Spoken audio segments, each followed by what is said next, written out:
Well, that was 2 months ago, John. She came into the hotel the journalists were in Tripoli to try to tell the story she alleged of rape by Gaddafi's security forces when she was picked up on the streets of Tripoli.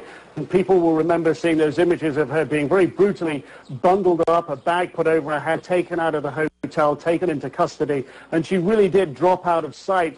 We were able to get an interview with her on just a couple of occasions while she was in Tripoli. She was essentially under arrest, couldn't leave the capital. Well, now she has left Libya. She has fled Libya. She has managed to escape. And the story of how she did that is incredibly dramatic. She did it with the help of an army officer who was defecting from Gaddafi's army, who had the vehicle and papers that were able to get her to the border. With the help of the rebels, she was able to cross the border into Tunisia.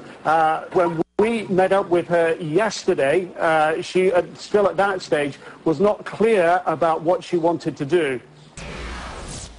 Would you like to go see your family in the East, or what are you planning next in the future? I still don't know what I'm going to do. Of course I'd like to see my family. I have called some relatives of mine in Egypt, but still did not hear back from them.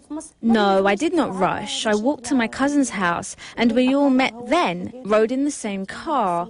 We left very normally, of course. I was wearing, bring me that, it's a traditional tribal headwear, a maziria, which was given to me by my friend's mother. I was wearing it, and indeed you can't see anything apart from my one eye. So there you have it.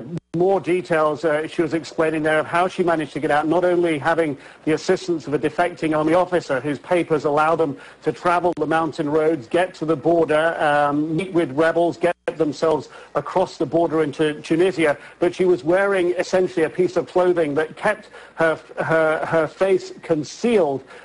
She is getting the help now, the protective custody from a European embassy here in this country, in Tunisia. At the moment, we're not being specific with the details at the moment because of respect for her concern. She's still, when we met with her yesterday, she was still very concerned about her safety and security, worried that she might be being followed by Libyan agents, worried about what might happen next.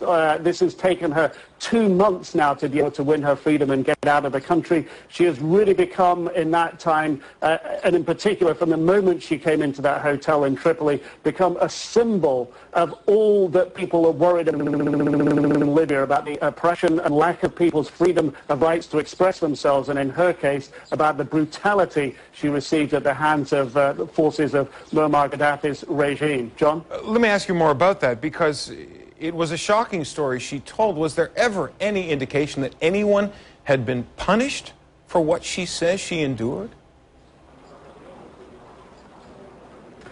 It seems that she is the person that received the greatest punishment for this. She wasn't able, she said, to be able to go out on the streets in Tripoli because people would look at her, they would accuse her of being raped and everything that goes with that. They would denigrate her. She said she'd be picked up by the police. They would have nothing to charge her with, and they would then have to release her. But the men that she accused of rape, as far as we know, have not been brought to court, although she filed charges with the Attorney General's office where she said she had very little help and assistance. Those men weren't brought to court or to justice in any way, and at the moment, as far as we know in Libya, they are still free to roam around on. What's going to happen to her now?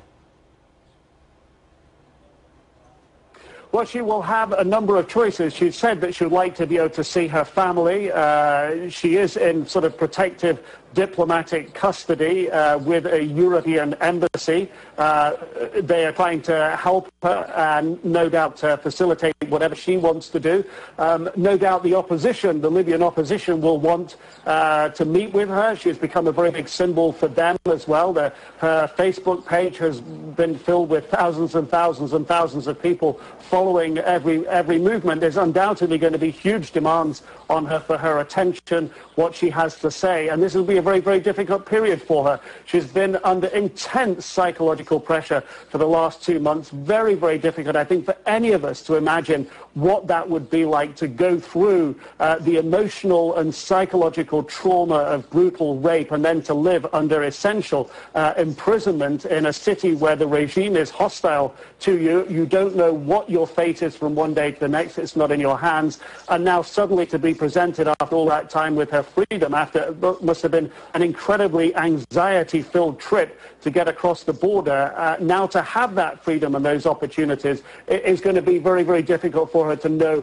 exactly what her next move will be. No doubt the diplomats she is with at the moment will be able to give her good advice and good counsel, and no doubt we will be hearing where she is going and what she's doing. But at the moment, that's in her hands, and she will be making those decisions right now, John.